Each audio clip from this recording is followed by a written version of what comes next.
Om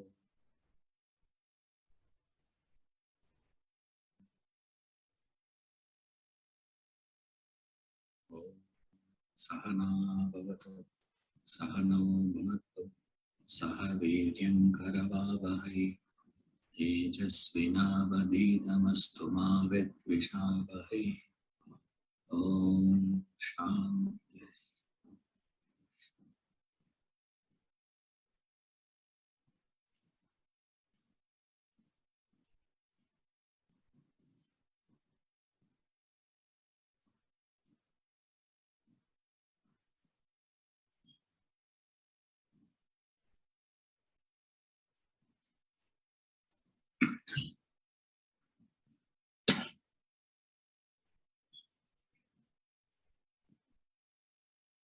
Idea of Trinity.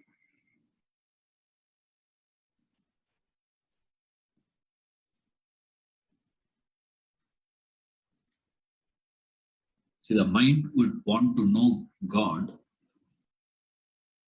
before it can start pursuing God. And the logic of the mind is very simple. It says, how can you pursue something which is unknown to you? This is the worldly logic, worldly wisdom. For you to pursue something, you need to know that. And you are not having any knowledge of what it is. There is no way that you can seek it. You can desire that. So for you to pursue God, first requirement will be, I need to know what is God. Who is God? But one thing is for sure, that we do think there is something called God. So that is the basic premise here. Right? We are not discussing about a person who says, I don't know whether God is there or not. Or we are not discussing about a person who says, I know there is no God. Nor are we discussing about a person who says, I wish there is God. Now, it doesn't matter what stand you take. You can be taking any one of these stances. But we are not discussing about that person. We are discussing about a person who has heard, who says there is something beyond. When you use the word God, what we mean is there is something beyond. Now, should I pursue that or not? For that, essentially we will ask, what is it? Without knowing what is it, there is no way that you will be motivated, is what we all believe. But if you carefully analyze a little, you'll realize that any pursuit is done without a clue of what we are actually seeking. We just have a very vague idea, and invariably our idea, our notion of what we are pursuing is always a wrong notion. Like, when do you pursue education? After getting educated or before getting educated? When do you pursue wealth? When you have it or when you are not having it? When do you pursue fame, name, power, position, etc.?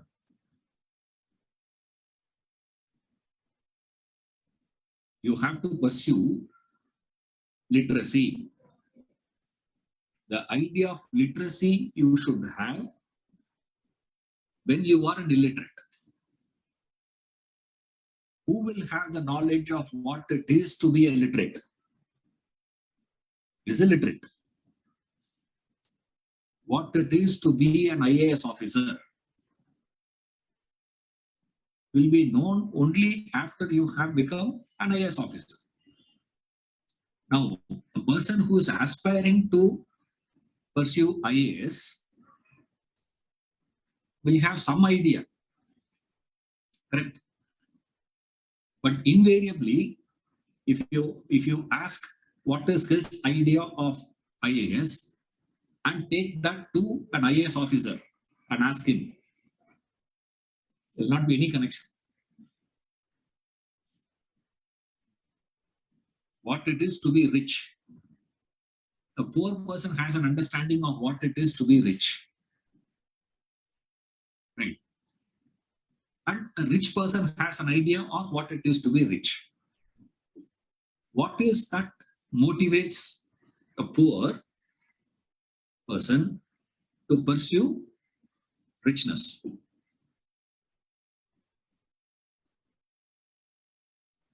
He has a notion, no? Isn't it? He has to have some idea of what it is to be rich, what it is to be a literate. He should have an idea. And who is having the notion? An illiterate is having a notion about literacy.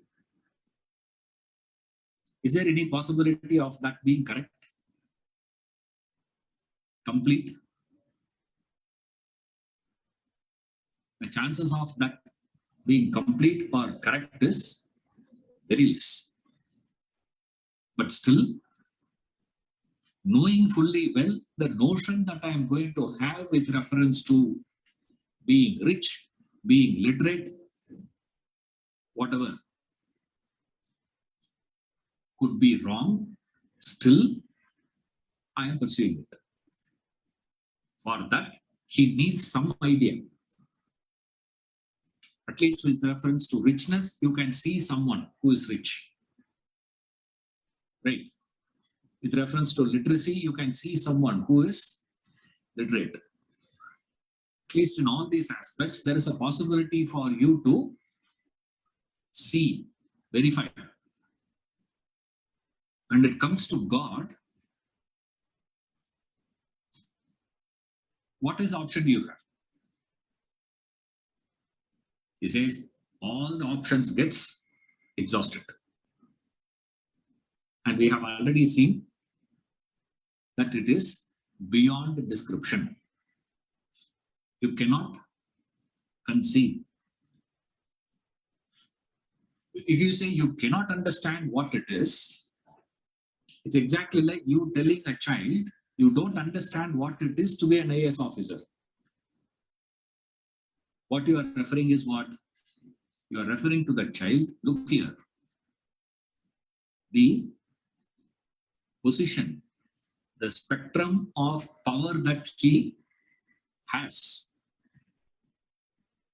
What it is to be a chief minister, what it is to be a president, what it is to be a CMD. So you don't understand that. That doesn't mean he is not going to. If he attempts in a systematic manner, one day he can understand. Our things is not like attempting to teach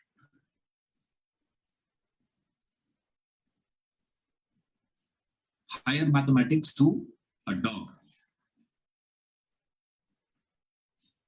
It's a fantastic documentary on string theory. He's explaining string theory. On a board, he's writing the formulas. He's saying, do you understand that? He asks. After writing the formula, he asks, and there's a dog sitting in front of him. Says, no matter how much you try, you cannot teach physics to a dog. That is not possible. That is not the way you say no to a child who says to a boy, a teenager who says, I want to become an IAS officer. You tell him, see, you don't understand what it is to be an IAS officer. What is that true in all aspects of it? At that stage, he cannot. But if he attempts in a systematic manner, in a consistent manner, definitely one day he can become an IAS officer and understand what it is to be an IAS officer. Isn't it? That is the attempt here. Even though he has told already that it is not possible for you to understand Brahman, God. After telling you cannot understand, he says, if you are willing to go through this process, what is the process? The process of assertion and negation. Or the process of negation and assertion. You got to negate the wrong methods and assert through the right means. So that is the attempt here. So first what he is doing is, what is the idea? Why this idea of Trinity comes in? Why they are explaining the idea of God in the form of Trinity through Trinity concept. That's what he is explaining here. So there are three, as I have mentioned in the last class. All that you need to remember is these three words: Kshara, Akshara, Uttama, Purusha.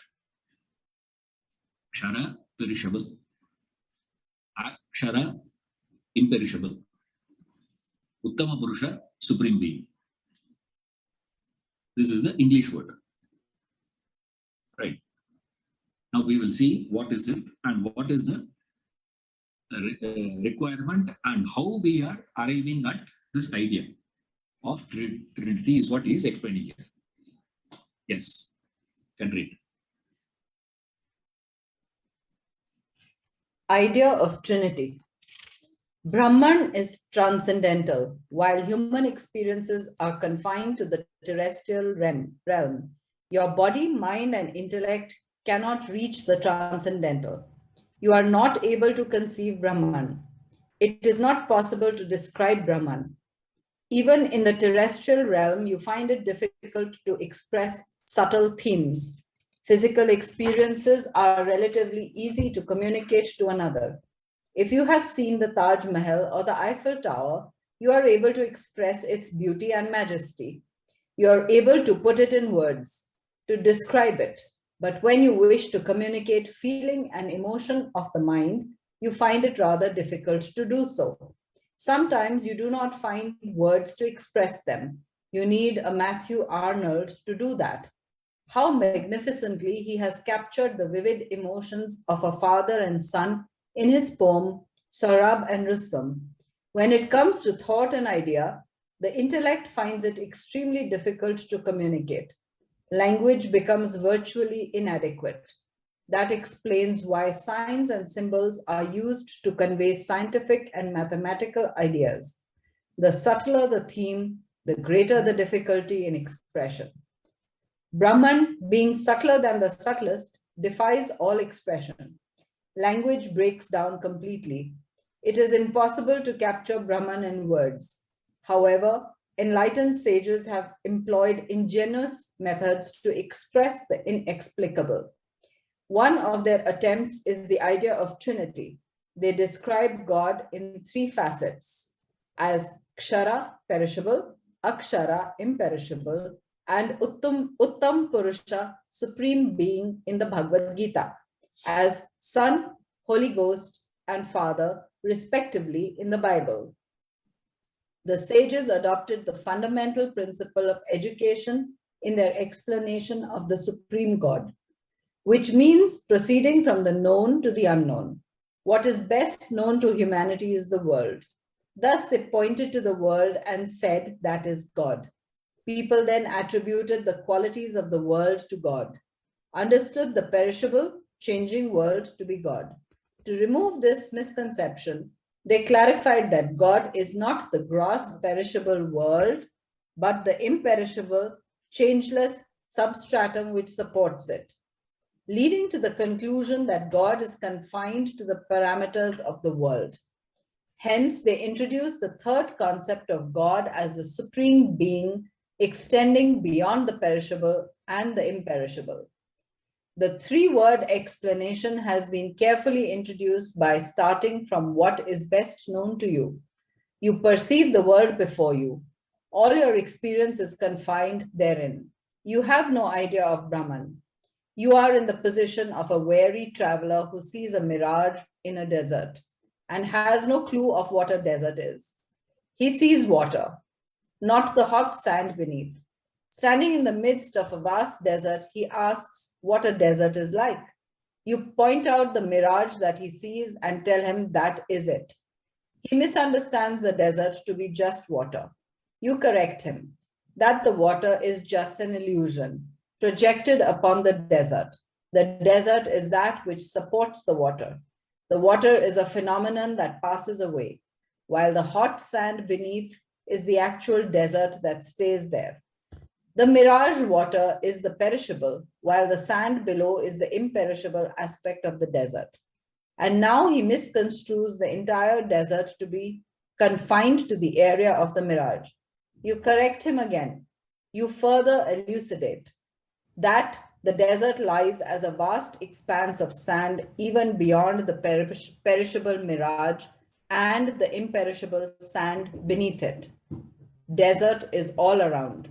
So does Brahman pervade the perishable and the imperishable facets of the terrestrial world and beyond into the transcendental. So this is the explanation they give. Kshara, Akshara, and Uttama Purusha. What is Kshara?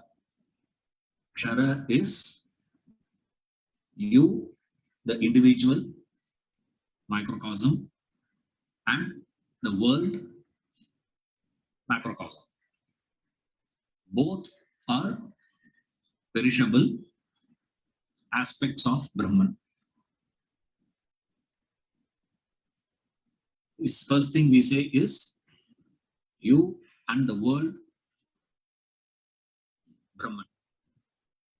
Then you think world perishes. Perishes means it is constantly subject to change. So Brahman is constantly changing, is it? So immediately they come and say, no, no, no, no, no. Brahman, God, is the supporter of that change. So what is changing is not God. What is changing is the illusory world. You are illusory, changing. The individual, the subject, and the object put together. Both are just appearances. They are not the reality. What is supporting that appearance is the reality. That is Brahman. That is God. Then you think God is confined to world. God is confined to you. They say, no, no, no, no, no. It is even beyond that. See, the essential problem here is two. Remember that. That's the first thing he is giving. Essentially, there are two issues he is explaining. First problem is the utilitarian mind will definitely keep on asking you this question. What is the use of knowing God? So at least you say, if you go to God and pray to God, God will grant all your boons. That is a God we want, isn't it? Because he has some utility for us. There has to be a utility. If God is not going to be having any utility, we will not want that God. So for you to seek God, that's why we say God is a creator. That is the second point. That is Akshara. this Kshara, Akshara. That is, God is the creator and all that when we say, you think, okay, God's job is what now? God has a job now. What is his job? His job is to create the world and then keep watching who are all doing the mistakes here. Right? He's like a policeman. And then if you do good, he will grant you credit points and put you in heaven. If you have greater credit points, he will say, you can come in, live with me in my house. You can be my house guest, paying guest. I will take you as a paying guest in my house. Then you think you are, wow, that's extraordinary God. That is a God we will want. Because the mind will definitely will ask for anything and everything. It will ask, what is the utility? Remember that the moment you ask this question, why? That means you are only asking, what is the use? What is the utility of that God? So what is the utility of the God? That supreme reality, Uttama Purusha, has no utility. Kshara, perishable world, has utility. Akshara also has a utility. What is utility? Supporter. He is coming and standing as a supporter. That is why he is negating supporter. Why we have to say God is not even Akshara, he is beyond Akshara also. Is only to break this utilitarian attitude of your mind. Because if that is not broken, you will come to conclusion that God has a specific job. What is his job? He is supposed to give us all support. Those who are doing good will be provided this, those who are doing bad will be provided that. Now can you ask, it's like asking, what is the utility of God is like asking a question, what is the utility of being sane? Imagine a person comes and asks you, sir, what is the utility of being a sane individual? What's wrong if I am mad? Better no. Isn't it? Mad person means better no. Why? He will not have a problem. Everyone around him will have an issue. Right? He doesn't care. No, we only suffer. He says, look here, that's better. No, I don't have to suffer. You people suffer. Why should I be sane? If a person asks that question, what is the answer you will give? Remember, for you to pursue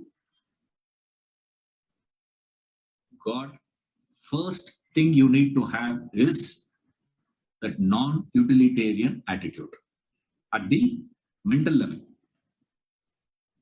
At the mental level, what is the requirement, sir? That utilitarian attitude is one of the problem, or I would say that's the only problem. All other problems that we have in life is just an offshoot of this utilitarian attitude. Anything you do in life, you ask for, what is the use of it? I attend your class. What's the use of attending your class? You ask someone to attend the class, then you will know. Why don't you come for this Vedanta class? Now, at least earlier you had to travel. Now you don't have to travel also. You can sit at home, you can log in and watch. Immediately you will ask the question, okay, what's the use of it? Right? Is there any value there? Then you have to tell him some great utility to it, isn't it? What is that? We'll give utility like knowledge of Vedanta will make you productive and prosperous, peaceful together. Now the world is divided into two groups. One set of people who are productive and prosperous, no peace. Another set of people are peaceful, but there is no prosperity. What is life without being prosperous? No peace. Peace without prosperity. So what you should want? Do you want to have a life of productivity, prosperity, and peace? Come to Vedanta class. Vedanta will give you this. This is our standard introduction wherever we go. Right? Whoever we meet, standard introduction. We have, few standard introductions we have. There are about 4 or 5 introductions we have. Wherever we go, we'll give that same introduction. But all the introductions will be revolving around what? What is the utility of this? So with that mind, when you are coming to God, what is the option you will have? The option you will have is, what is the utility of God? That's what we will ask. So when you are asking that question, what is the utility of knowing the truth? What is the utility? He says, first drop that attitude. Then comes the problem at the level of understanding. Because in the beginning I did mention, if you have to pursue God, you have to know God. This is what our belief is. Without having an idea about God, there is no way that I can pursue that. I'm not saying the idea that I carry is a perfect idea. Not necessarily. It can be a wrong notion also. It can be an incomplete notion also. It doesn't matter. However, I need some vague idea of what it is to pursue it. Now, here comes the problem, he says. Here comes a problem with reference to idea of God. Because on your own, you can understand certain things. Correct. On your own, you can observe and gain knowledge, isn't it? You can see what is happening around you and understand what is going on. Right? You see a car moving at high speed and there is a pothole. It hits the pothole, loses the balance, goes and rams in the tree. What is your understanding now? If you drive beyond a particular speed, if there is any problem that comes on the road, or if there is any interruption that comes, you can lose your balance and meet with accident. Therefore, how you should drive? All this you get it. See, no one has come and told you, drive slow. No. This you can understand by your own. What is? Through your observations and through your inference. You can observe certain things and you can infer certain things. Our spectrum of knowledge, it is through these two manners only. Now, first thing he is saying here is, when it comes to the subtler ideas, you will not be able to get it through your perceptions or through your inferences. You need an external assistance. A child need not be told that he should have honey, not neem paste.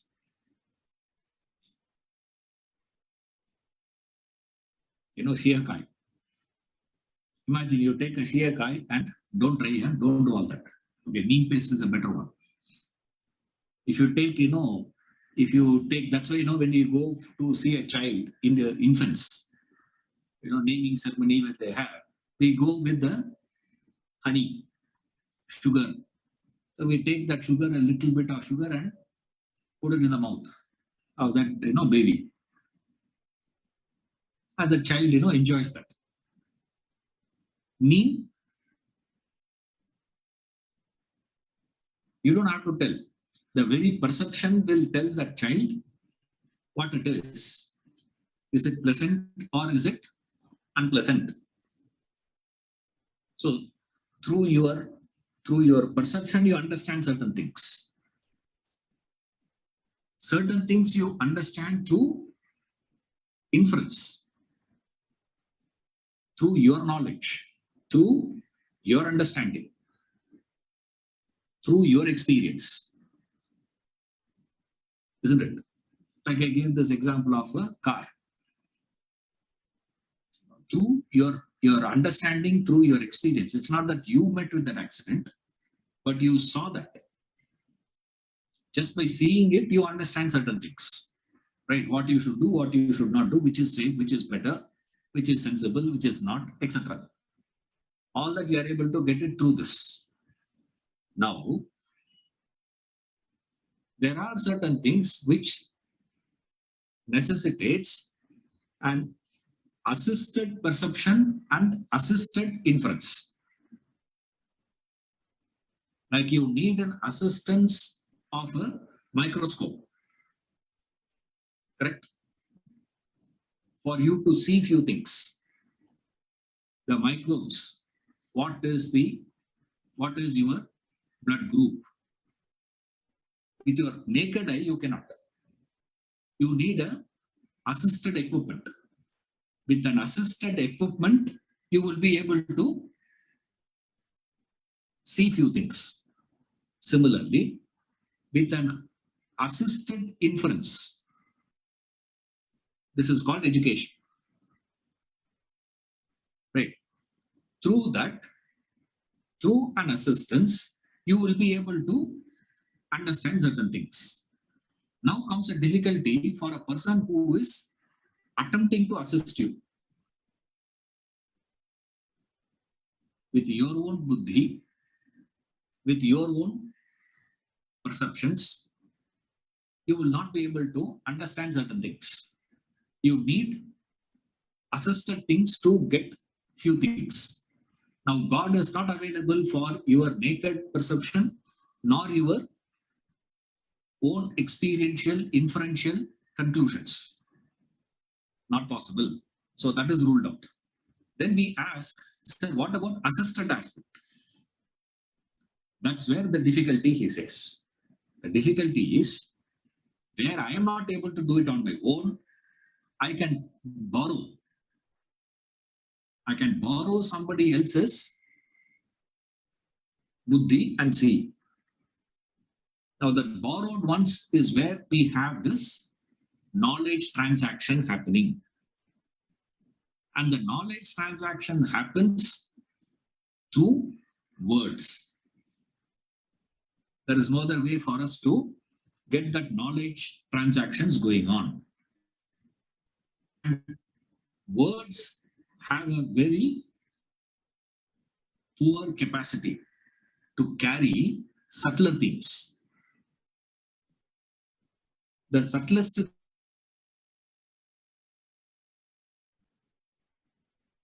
he comes up to mathematics. He says, no. That's why all these ideas were coming in signs and symbols. Scientific and mathematical ideas were conveyed by signs and symbols. Now that symbol is the only way that you can communicate, which is coming up to your gross intellect. Science and mathematics and all that comes up to gross intellect. Now we are shifting to the subtle intellect. Because domain with reference to the God discussion of God is transcendental, that belongs to the realm of the subtle intellect. Now,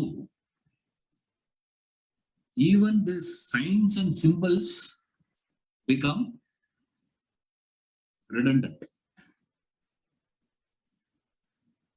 You can't give a symbol to God. Right? You can't say this is the symbol of God. According to whom? Who decided that? Symbol of God. Now, what is symbol of God? After knowing the God, to communicate, you give a symbol. Now, when it comes to the subtler aspects, this is even subtler than the subtlest idea of God. Here, how do you express? Which word you will use? That's why words cannot communicate it. You go one step further. You have to go beyond words. Beyond words is what? Don't say silence. Silence is behind the words, before the words, after the word. Silence is just a backdrop, full stop. Okay. If silence is something so beyond, profound, all of you should know what? Tomorrow, send your child to mathematics class. Mathematics teacher will be sitting silently. Your child also will be sitting silently. The knowledge of mathematics will get transferred from that teacher to your child. Because if the subtlest concept can be communicated through silence, grosser should be easy, through silence. You're all with me? If you say, sir, silence is the right way, is superior, then if silence can communicate the knowledge of God, what is the difficulty for silence to communicate knowledge of mathematics? Can it? Say, no, sir. Sir, the gross method cannot communicate the subtle, possible. But the subtle should be able to communicate the gross, no? Isn't it? Sir, symbol, we say, no? Symbols, love. Correct? All that you do for love is what now? I love you. I love you. I love you. Far better than that is what? To show? You just show like that, no? A symbol of that. Or else you draw a painting, a heart, and then there has to be an arrow piercing through that. Have you not seen? If you have not seen, go tomorrow to Lal Bagh, Kaban Park, look at all the trees there. Every tree will have a symbol like that, carved. Why? So signs and symbols can communicate mathematics, can communicate scientific knowledge. Also, it can communicate emotion. Why? Because that is subtler than emotions. Isn't it? It is subtler than that. A subtler method can communicate the subtle, and also it can communicate the gross. Only then it is called a subtle. Otherwise, it's not subtle. Suppose if you say silence is going to communicate the knowledge of God, because words cannot serve, signs cannot serve, the only method we have is silence. Through silence, it is going to be done. Then I say, if silence can communicate God, why not silence communicate music? Why not silence communicate dance? Why not silence communicate economics? Economics period, silence. Everybody silent. Even the teacher is also silent. Student has to be silent. That's a different thing. Right? Imagine the teacher is also silent. So mathematics class silence, economics class silence, commerce class silence. Will it work? Say, no, sir. That way it will not work. So words cannot do it. Silence also cannot do it. Then what is the way to communicate? And that's where they found this ingenious method, he says. The method is the best part of it. Rest are all, how they have arrived at it is the very interesting one. The very way in which they have got this concept. How do you arrive? Because what your equipments, you employ your three equipments. Body is there, mind is there, intellect is there. This body, mind, and intellect, when it is employed, it gives you some knowledge. What is the knowledge you get from employing these three? You get perceptions through senses, emotions, thoughts, and ideas through the intellect. These are the three things that you transact with. Only three things are there in the world as far as we are concerned. Now, what do they give us? That gives us two notions. First notion that it gives is nothing is permanent. The perceptions are not permanent. The emotions are not permanent. Right? The ideas also not permanent. There was a time once the world believed it is normal to own few human beings. I am the owner of the human being. Like we claim, no, today. I am the owner of the car. That time. Today, you can't even call a person as he's a dog owner. You have to call him as pet parent. Idea changed, no? Isn't it? You can't call a lady, she's a housewife. They'll sue you. Right? You have to call them as a homemaker. Earlier we had this chairperson. Now, chairman of a bank. Now they say, no chairman, one man. So what to do now? Chairperson. Ella neutral gender. Right? I'm not saying it is right or wrong or anything. Ideas change, period. Nothing can be done. Now, in every aspect of it, there was a time once we said, government should give subsidies. Correct? Now what are we saying? No subsidies.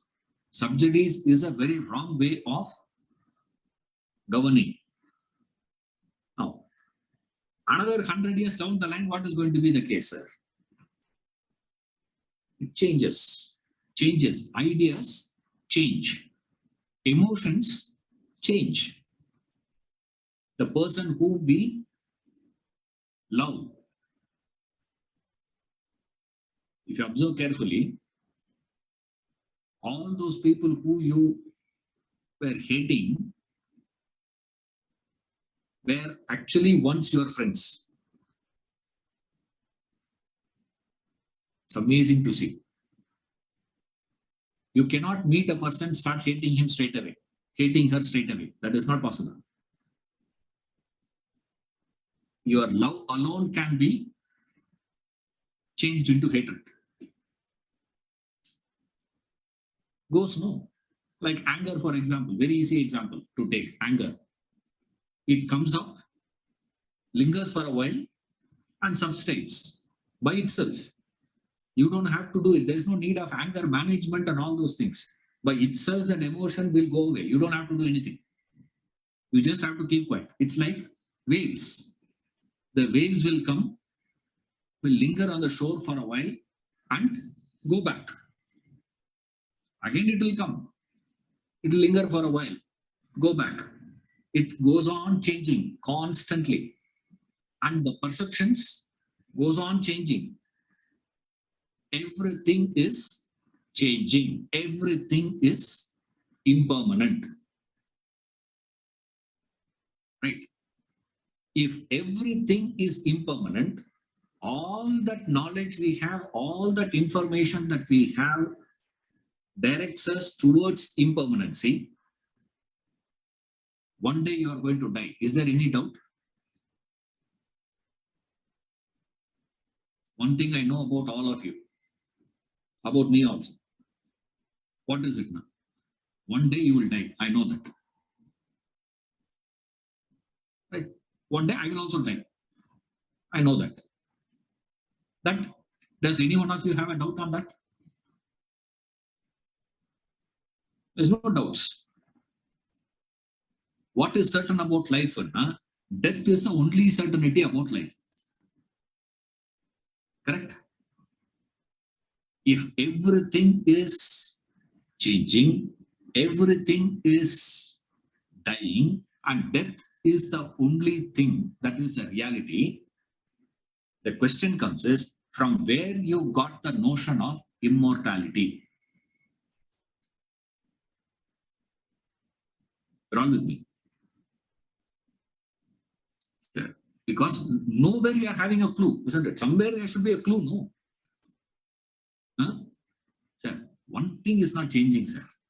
Is there any single thing that is not changing in the world? It's all changing. Is there anything that is showing you the sign of complete freedom? Does any one of us have complete freedom to do anything?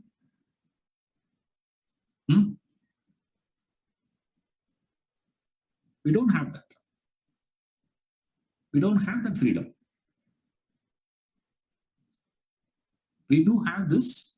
Something is restricting us, no? Isn't it? Somewhere down the line, we have our own restrictions. Yeah. Imagine a person is taking a cow from India to Australia. A calf is taken by a fellow from India to Australia.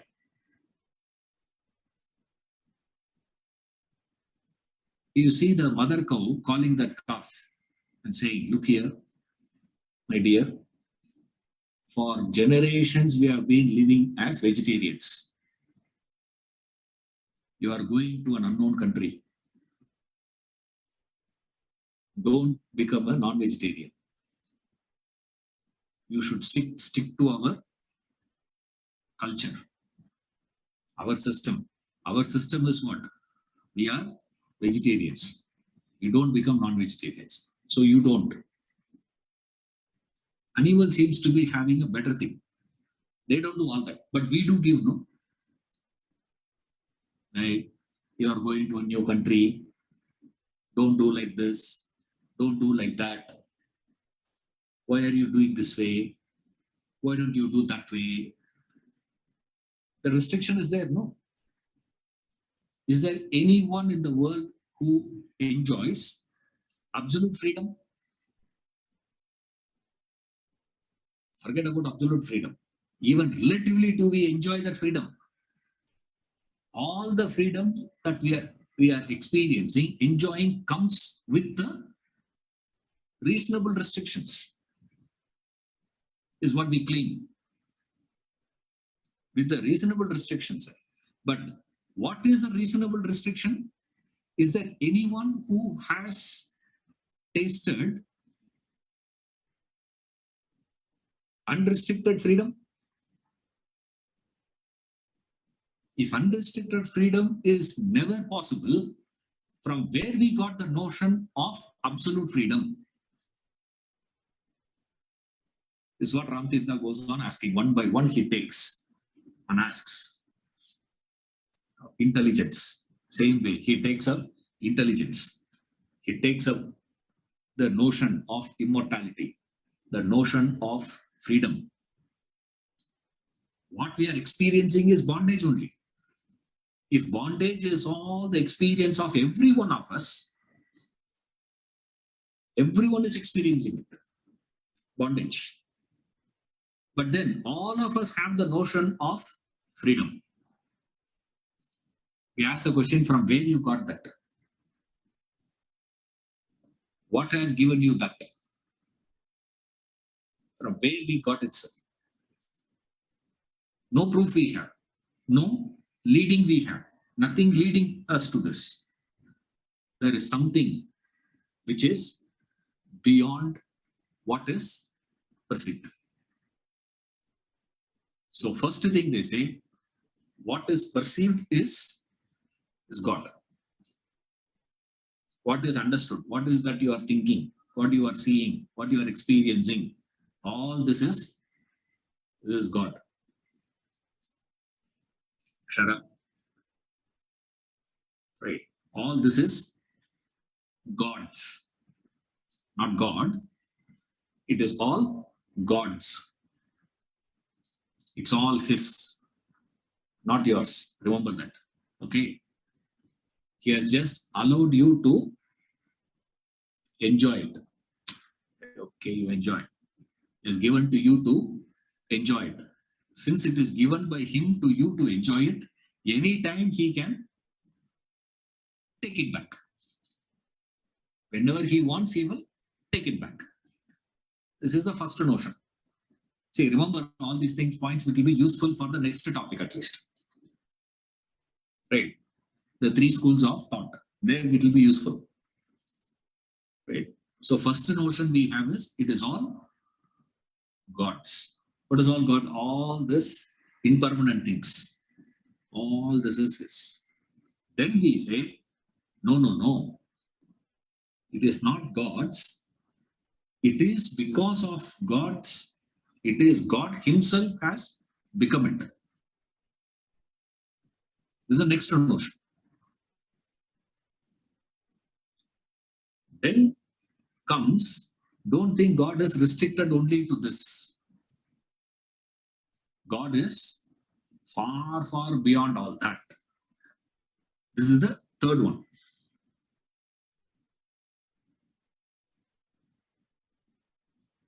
It is impermanent. When you say it is impermanent, I understand. The world is impermanent. Oh, correct, sir. That impermanent has a foundation of permanency. I understand. Correct. That is God. Immediately Vedanta comes and says, no, you have not understood it. Right. Highly frustrating subject. You say, this world is impermanent, you don't require a master to come and tell you. That's what I'm explaining all this while. What I've been attempting with so many things is, you don't require a scripture, you don't require a master to come and tell you the world is impermanent. It's not needed. Where they come into picture is this impermanency that you are experiencing, and also you are having a parallel notion of permanency, from where you are getting that permanency notion. When nothing in your experience is indicating a sign of permanency. No sign of it. Sir, I don't understand E is equal to mc square, but Einstein understands no. Correct? I don't understand. I cannot run. In 9 seconds, I cannot run. 9.5 seconds, I cannot run 100 meters. But Usain Bolt can run, no. Correct? I cannot design. But Sundar Pichai can do, no. Correct. Some indication is there, isn't it? Now here for the notion of permanency, what is indication?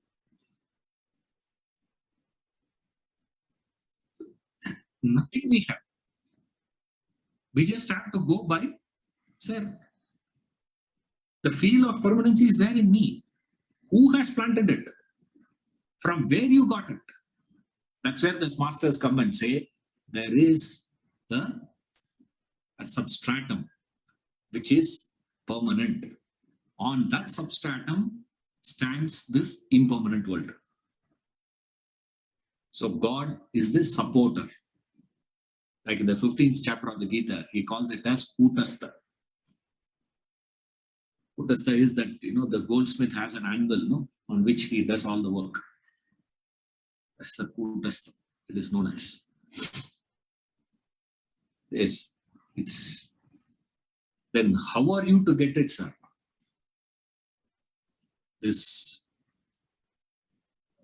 The concept of, even beyond this, even before we go to this Uttama Purusha, the notion of Akshara is superb. See, is that imperishable aspect of this perishable world, that is Brahman. That's the starting point. Because Kshara, you can understand yourself. You don't require a scriptural assistance. From where the scriptural assistance starts is to tell you that imperishable aspect in that perishable world, which is the substratum of this perishable, without which the perishable cannot sustain. Since that imperishable is the sustainer of this perishable world, this perishable world owes everything to him. Isn't it? Whatever the world has, all that the world has is because of his support. If he withdraws his support, what will happen? That is a Kena Upanishad. Kena Upanishad, he gives that as a beautiful story. Right? Where the Devas and Asuras have a fight. In the battle, Brahman comes to the aid of the Devas. And with the assistance of Brahman, they have destroyed all the Asuras. And they have won the battle. Since they had won the battle, there is a celebration. And it's all story and visualization, that's all. For that celebrating party, winning party, who should be the chief guest? Brahman, no? And these Devas, conveniently forgot Brahman. Ignored him completely. They did not even invite him.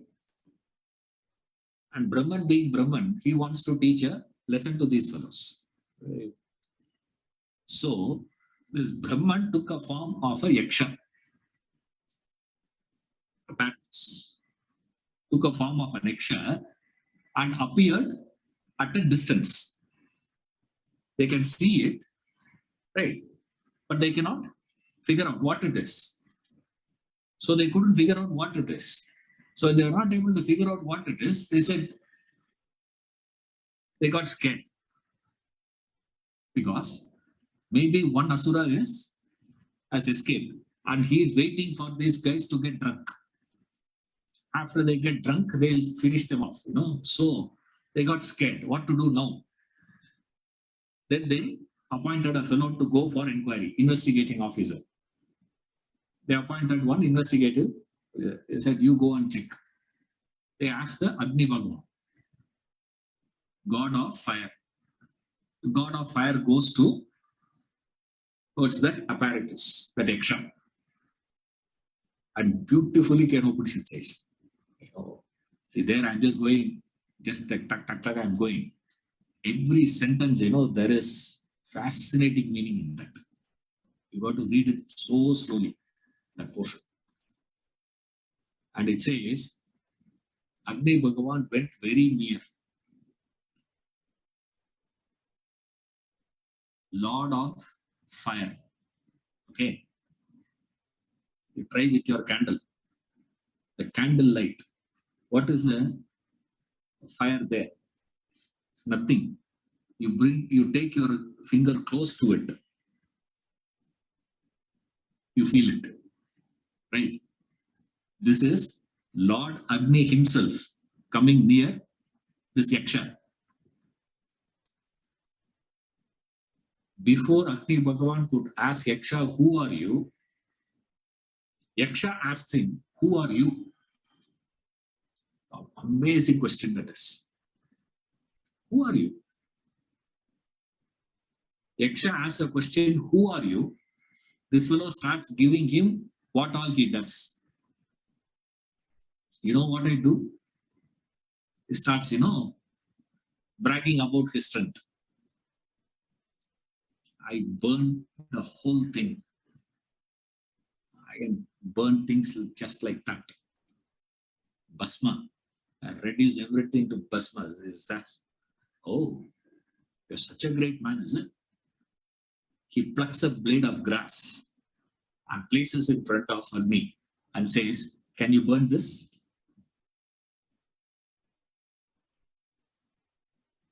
And the Upanishad says, Agni Bhagavan tried his best. With all his might, he could not even heat it up. Forget about burning. The temperature would increase. Agni got so scared and came back. What did Brahman do? All the lights are there, gadgets are there. But what did Brahman do now? He just removed the fuse wire. Wait, that's all. Nothing had happened. Then what happens? Then Vayu Bhagavan comes. They say, Vayu says, you are a useless fellow, I'll go. So Vayu goes. Same story. Imagine Vayu Bhagavan also comes very near. You should see that, YouTube videos. How this tornado or this gale and all that, what happens? Just, trees fly off. Rooted trees. Just uproots a tree and, it's flying off. The houses were flying. Cars were flying. Unbelievable power, This is just, small one. We are talking about Vayu Bhagavan himself. I suppose you all know this Bhima, Hanuman and all is Vayu Bhagavan's son. If they have so much power, you can imagine Vayu Bhagavan. He comes very near to Yaksha, asks the same question. Before Vayu Bhagavan could ask, who are you? Yaksha asks, who are you? What do you do? Again, same story. This fellow says, I toss the planets and play around. Oh, can you just move this blade of grass? Tried his best, ufu, he goes. Nothing happens. Why? Brahman switched off. The supporter. When the supporter switches off, whatever is supported is lost. Everything is gone completely. what is Brahman? It is Kshara and Akshara. Up to this point, it is Akshara only. Uttama Purusha has not come in yet.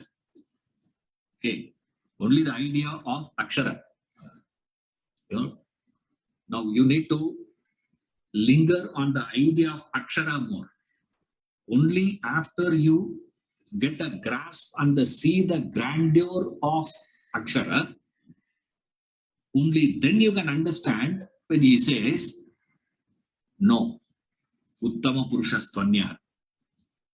There is yet another one man position, which is called Uttama Purusha.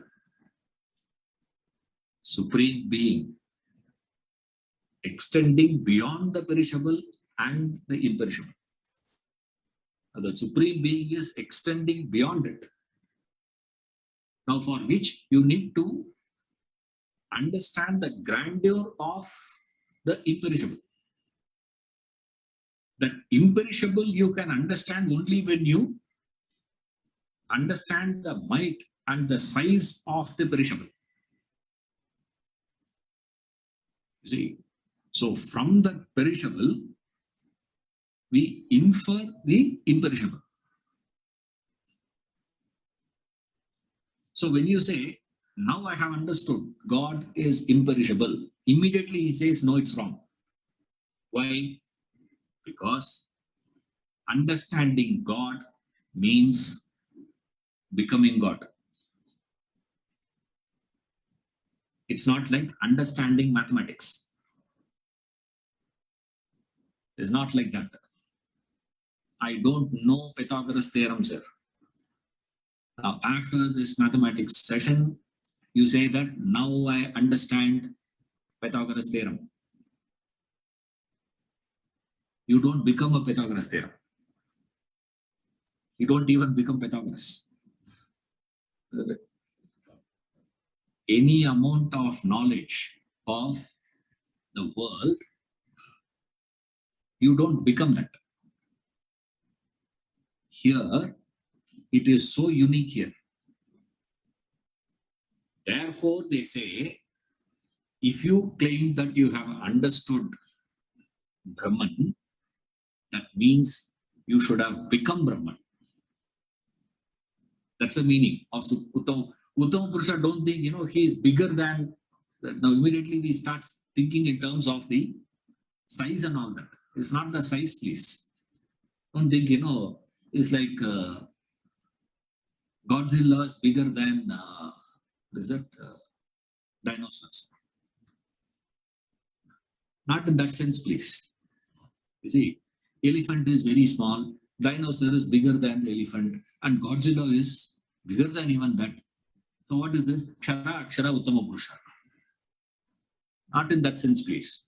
What it means is, if you have understood what is that Akshara means, the proof of your understanding Akshara is you should have become Brahman. You should have become God. If you have not become that Brahman, that means you have not understood. Your understanding is incorrect, incomplete. To tell you that it is incorrect and incomplete, they gave this third concept called Uttama Purusha. It's the same thing. Remember, Kshara, Akshara, Uttama Purusha, all are same. There is no difference. Right? At least there is no difference between Akshara and Uttama Purusha. Both are same only. At least Kshara and Akshara, there is a difference. Because Kshara is the mirage, the water that you are seeing. Akshara is the sand, hot sand beneath it. Uttama Purusha is what? The entire desert. The entire desert is what? Nothing but hot sand only, no? It's not just that one. Entire desert is hot sand. That's all it is. So there is no difference between Akshara and Uttama Purusha. Both are same. But then why they have to indicate in two words? and say, this is even bigger than that. It is even totally different from this. The difference is, if this difference is not brought in, you will come and say, like you have understood Pythagoras theorem, you have understood God. I have understood there is a thing called liberation. I have understood a thing called freedom. I have understood a thing called immortality. But then, had you tasted that immortal self? Have you tasted that absolute freedom? Yeah. No. Then there is a difference. So remember here, more than that Uttama Purusha, even though for many masters, Uttama Purusha is the best part of it. To me, this Akshara is far more interesting. Akshara is the way. So how you have to get it, sir? The only way for you to get there is previous topic. Negate, assert. You go to negate the Kshara, assert the Akshara. And then what? Negate Akshara, assert Uttama Purusha. That is the process. Right. I'll see you in the next class.